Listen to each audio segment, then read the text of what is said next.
Olá pessoal, essa é a nossa aula 1, tema e o assunto agora é impacto social da automação.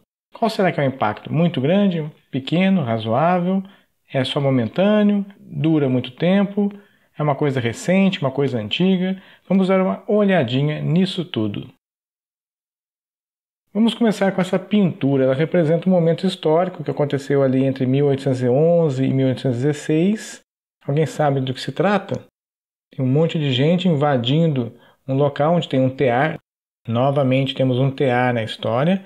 E as pessoas que estão invadindo com machados, com cara de pouquíssimos amigos, estão destruindo o tear. O que está acontecendo?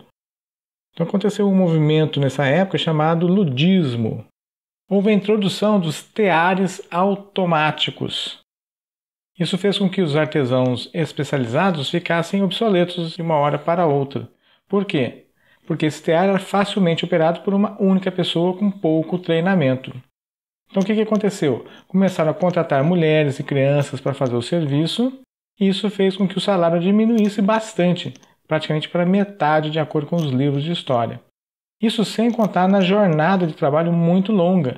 A história diz que são cerca de 16 horas por dia, então um trabalho bem cansativo.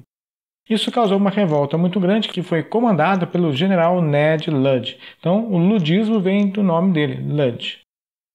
Então a gente vê uma outra imagem representando o mesmo fato, as pessoas destruindo os teares automáticos, com muita raiva. Tinham perdido seus empregos, quem estava trabalhando estava ganhando pouco e trabalhando muito, então realmente foi um momento muito complicado.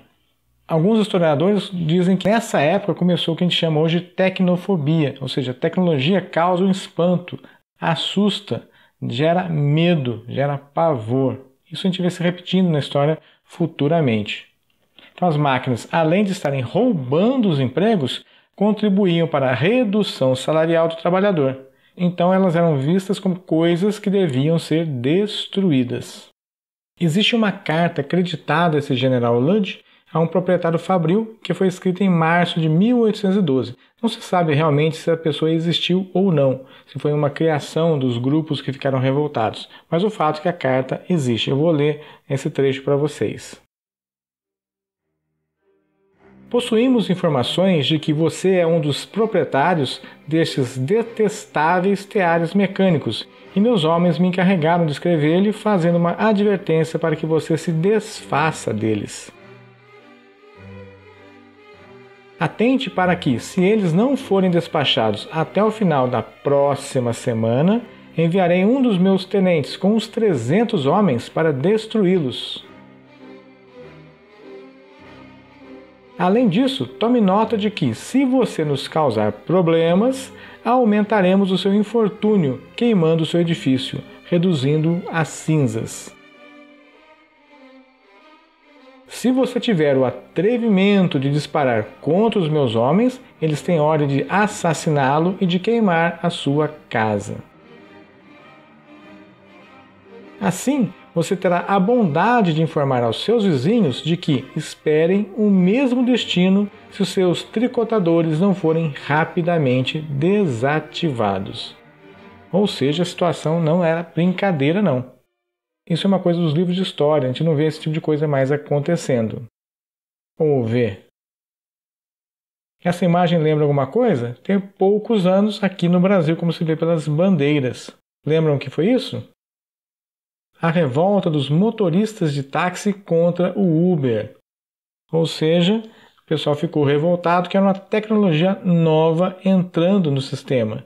Então quem já estava tranquilo no seu espaço ficou muito chateado, muito preocupado e resolveu partir para a ignorância, lutar contra a novidade, lutar contra a tecnologia, porque essa tecnologia estava assustando. De novo aí a tecnofobia.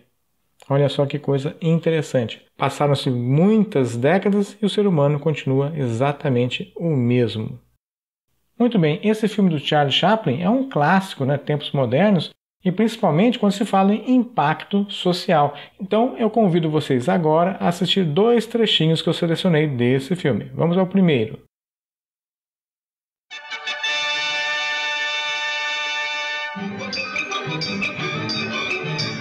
Attention foreman. Double on bench 5. Check on the nut height. prisoners. Nuts coming through loose on bench 5. Attention, foreman.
Muito bacana, né? A primeira coisa que chama a atenção é que é um filme do Charles Chaplin, mas é um filme sonorizado.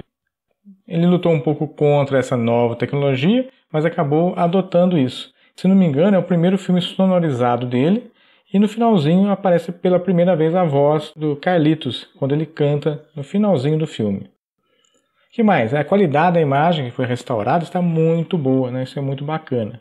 Mas com relação ao conteúdo, a gente vê que a máquina imprime um ritmo às pessoas. Então as máquinas a tecnologia estava oprimindo as pessoas, obrigando-os a trabalhar no ritmo desumano. Vamos ver mais um trechinho?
Bem bacana. Outra curiosidade que é a questão do cenário, muito grandioso, muito interessante, e a questão da música sincronizada com os movimentos. Então, novamente, a gente viu que o trabalho era extenuante, o ritmo era alucinante, a máquina determinava o ritmo, isso era muito ruim.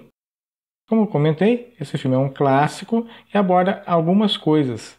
Então, por exemplo, apresenta a especialização do trabalho, o Fordismo, o Taylorismo. Cada pessoa faz uma determinada atividade o tempo todo. Isso é muito desgastante, muito chato. A máquina determina o ritmo, já falei isso, né? Isso era ruim para as pessoas. O filme, inclusive, mostra um experimento onde uma máquina automática iria fazer a alimentação do funcionário durante o expediente. A máquina dá um monte de problemas e é uma cena bastante engraçada. Mas a gente observa justamente a crítica aí. Está tentando maximizar ao máximo o trabalho do funcionário. Porque tempo é dinheiro. Né? É uma crítica bastante grande, muito interessante.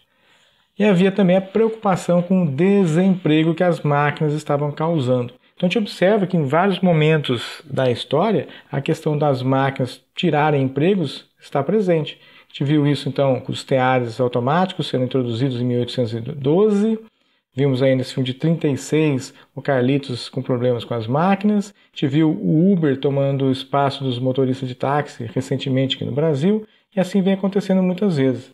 Vamos assistir esse vídeo que é da Enciclopédia Britânica, do final dos anos 70. O que é provável é uma reviravolta no mercado de trabalho para pessoas semi-qualificadas ou sem qualificação profissional. A natureza repetitiva desse tipo de trabalho faz com que ele seja realizado facilmente por robôs controlados por computador. Robôs de que muitas indústrias têm extrema necessidade para continuarem competitivas. Não é exagero dizer que milhões de empregos estão ameaçados. Mas ninguém sabe realmente quantas pessoas serão afetadas, nem qual será o impacto disso na sociedade. A gente observa que é o trabalho de solda numa indústria automobilística, um ambiente com certo risco, com certo cansaço, as máquinas são pesadas, você fica trabalhando em pé, é um serviço repetitivo. E o vídeo está mostrando a preocupação com a implantação dos robôs. Então isso é o final da década de 70. Eu destaquei aqui o finalzinho em texto para a gente dar uma olhada. O narrador diz: não é exagero dizer que milhões de empregos estão ameaçados. Mas ninguém sabe realmente quantas pessoas serão afetadas, nem qual será o impacto disso na sociedade. Então esse era final dos anos 70, novamente nós temos uma outra preocupação, a implantação dos robôs. Os robôs iam tomar o emprego de todo mundo. O que aconteceu? Ficou todo mundo desempregado, os robôs estão tomando conta das empresas? Então não foi isso que aconteceu. Então a gente vê que de tempos em tempos alguma coisa chacoalha as estruturas e as pessoas ficam realmente meio perdidas. Acontece desemprego? Acontece, mas as pessoas acabam se ajeitando em outras atividades. Bom, isso tudo parece muito distante da gente, né? Aconteceu nos Estados Unidos, na Inglaterra e assim por diante, mas vamos ver alguma coisa mais próxima da gente. Temos aqui uma foto de Itajubá, a antiga Itajubá. Em cima tem a estação ferroviária e mais ou menos aí no meio a estação rodoviária, que grande parte dela continua exatamente a mesma. Antes de existir a estação rodoviária, só existia a estação ferroviária, só tinha os trens. Então quando você chegava de trem, você usava uma charrete para ir para o seu destino final. Então ali é um ponto de charrete que eu destaquei na foto. O que é uma charrete? Charrete é esse veículo, puxado normalmente por um cavalo, que tem uma cobertura e um bagageiro atrás. Então você colocava suas malas ali atrás, sentava junto com o charreteiro e ele levava você a seu destino final. Não tinha os táxis ainda. Observe que isso não é uma carroça, a carroça para transporte de carga. Então durante um bom tempo você usava charretes. Mas com o passar do tempo, vou voltar àquela foto, chegaram os veículos, os carros. E era muito mais confortável você ir de carro, principalmente em dia de chuva, dia de vento, que a charrete não tinha essa proteção, sem contar o próprio cheiro do cavalo que pode incomodar. Então, com o passar do tempo, os charreteiros foram perdendo o seu espaço. Os motoristas de táxi foram ganhando espaço. Então a gente observa aí uma nova mudança na estrutura social. Aqui é próximo ao bairro Morro Chique, eu lembro que quando eu era criança, já na década de 70, 80, existia uma pequena fábrica de charretes e carroças. Inclusive um primo meu trabalhava lá, ele fazia pintura artística nas charretes. Então existia um mercado para isso, ou seja, quem fabricava as charretes, quem usava as charretes. Mesmo dentro de quem fabricava, você tinha pessoa especializada nos metais, especializada no couro, especializada na madeira. Então, existia todo um mundo em volta das charretes, que foi sumindo com a chegada dos carros. E o que aconteceu? Todo mundo perdeu o emprego? Bom, as pessoas tiveram que mudar de emprego, porque alguém tem que fabricar os carros, alguém tem que dirigir os carros, alguém tem que fabricar peças de reposição, alguém tem que dar manutenção, alguém tem que fazer combustível, alguém vai vender combustível. Então vão sumindo algumas profissões e vão surgindo outras novas profissões. Lógico que não é na mesma quantidade, na mesma velocidade, mas com o passar do tempo as pessoas vão se arrumando. Da mesma forma que aconteceu com os robôs, por exemplo. Alguém tinha que fabricar, planejar, projetar, instalar, dar manutenção dos robôs. Então aquelas pessoas que estavam em seus empregos de soldagem foram perdendo o seu espaço. Sempre que uma tecnologia nova surge, o que acontece? Os empregos com menos necessidade de estudo vão sumindo e as pessoas têm que ter mais preparação para assumir novos postos de trabalho. Aqui voltando à questão do carroceiro, era muito comum nos anos 90, até o comecinho do ano 2000, você ia fazer uma obra, colocar uma porta, uma janela na sua casa, você ia quebrar um pedaço de parede ou cortar galhos de uma árvore e aquilo faz uma sujeira, você precisa se livrar daquilo. Então você contratava um carroceiro, ele juntava o material, todo o entulho e levava para algum canto. Em geral, para um canto não adequado. A gente vê isso até hoje nas grandes cidades. As pessoas se desfazendo de entulho em qualquer local. Isso causa problemas de enchente, proliferação de pragas e assim por diante. Então é inadequado. Mas esse pessoal tem sumido devagarzinho, porque tem um concorrente dele que foi surgindo, que são as caçambas. Você contrata uma caçamba, ela fica alguns dias em frente à sua casa, tem lá 3, 4, 5 metros cúbicos, você coloca bastante material lá dentro e quando o caminhão volta a buscar a caçamba, ele vai despejar isso no local que a prefeitura determina. Por exemplo, fazer um aterro. Enquanto a carroça ia sujando a rua, derramando aos poucos o entulho, normalmente o caminhão tem uma proteção em cima que evita o derramamento de entulho no caminho. É um serviço mais adequado e com mais qualidade. É curioso observar que, por exemplo, nessa foto, o carroceiro observando o seu algoz, o seu inimigo, aquele que está tirando o seu emprego.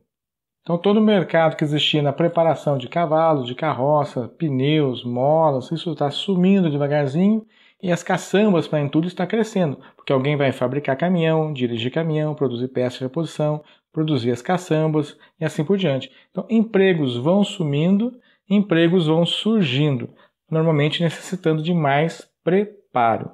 Então a história nos mostra muito isso. Em vários momentos a tecnologia assustou, bagunçou o sistema, mas com o passar do tempo as coisas se equilibram novamente. Inclusive a gente nota que a população está crescendo e mesmo assim a taxa de desemprego continua mais ou menos estável. Ou seja, não é a introdução de novas tecnologias que acaba com tudo. Num certo momento pode até ficar muito complicado, mas depois de um tempo as coisas se acertam. Novas oportunidades têm surgido. Pelo menos é assim que a história nos mostrou até o momento. Vamos ver se continua assim. Muito bem, pessoal, isso encerra esse tema, então até mais!